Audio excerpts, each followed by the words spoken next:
If you could use a good dose of spring right now, you're going to find it in Hartford starting tomorrow. The 38th Annual Connecticut Flower and Garden Show gets underway at the Connecticut Convention Center. And here to tell us more about it and talk about her seminars is Amanda Morris with Purina Nutrition, and she's brought some very cute friends with her. Hi, yes. Amanda. Hi. I brought some friends to help us talk about the Flower and Garden Show.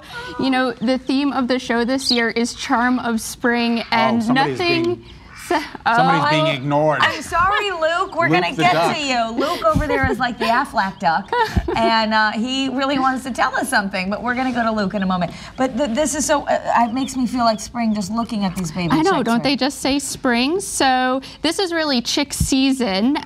Starting your chicks now, you'll be able to have them out. Yeah, you can just go ahead and grab one. Oh, there you go. Here's your wishes. Hi, Chickie T.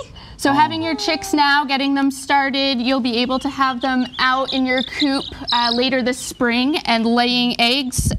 These guys are about 8 days old, so in about 20 weeks they're going to be giving us some eggs. Now, we're going to see these at the show?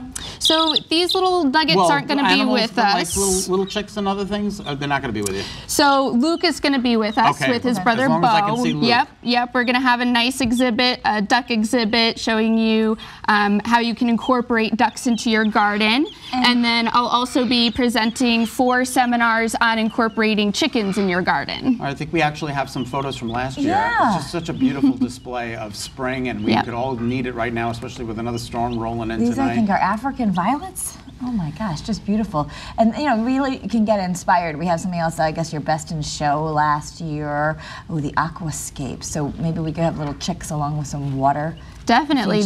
Well, the ducks go well with the water too. So speaking of landscapes, there are beautiful landscapes there this year. I'm also going to be in that landscape area with the educational display featuring Bo and Luke, the ducks. So I've gotten a sneak peek at what's going on over there. If you've been in the past, you know that it looks really good, but this year it's over the top. Can you tell us a little bit more about Luke? Sure. I think he's afraid we're not going to talk to him. He's very vocal right now. Luke, what do you have to say about the show? Hi, baby. So Luke is a 2-year-old Peking duck. Peking. Yep, Peking. So like the Aflac duck. He's all white. He's a boy, so he doesn't give us any eggs. He's just a companion. Okay. And do people do that? They'll buy a duck for their water feature, and is it okay to have them? Does it take a lot of work in your house? Or? Not a lot of work at all. You know, feeding them, making sure that they have clean water, keeping them safe from predators. Those are the biggest things that we encounter. But at my house, my ducks and my chickens have a coop and an enclosed space to live in, and then we do let them out when we're home to wander around the yard. Do they ever go inside? Yeah. Some people, well. Only if they need to come in the house. We have had ducks and chickens in the house. Okay. They don't typically live there, no. And this is a great place to go, Amanda, to get inspired. I mean, to get some ideas. You can talk to professionals in the business and get, you know, like I might not be able to do that. We just did a whole segment on patios and backyards. This is a place where you can go to get ideas for that. Yeah, definitely. So whether you're a homeowner or you live in an apartment or a condo, you know, I really think of the show in 4 sections. I mentioned the landscape displays, so just getting to see everything like laid out and getting some ideas there.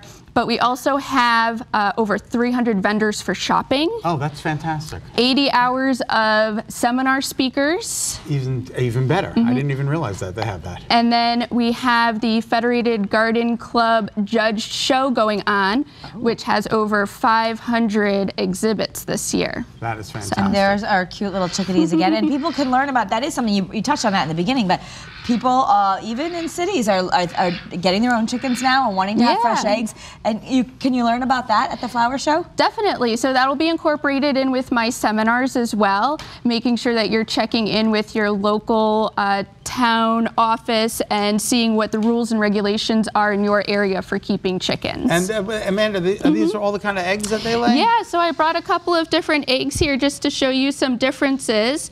This is a duck egg, so you can feel how heavy and how big. You you guys can each have one. We have multiple here. That's a heavy egg. That is heavy. Versus a chicken egg. Oh, yeah, look at that. How many chickens do you need, or how much time does it take before you could really have that as your source of eggs for your family?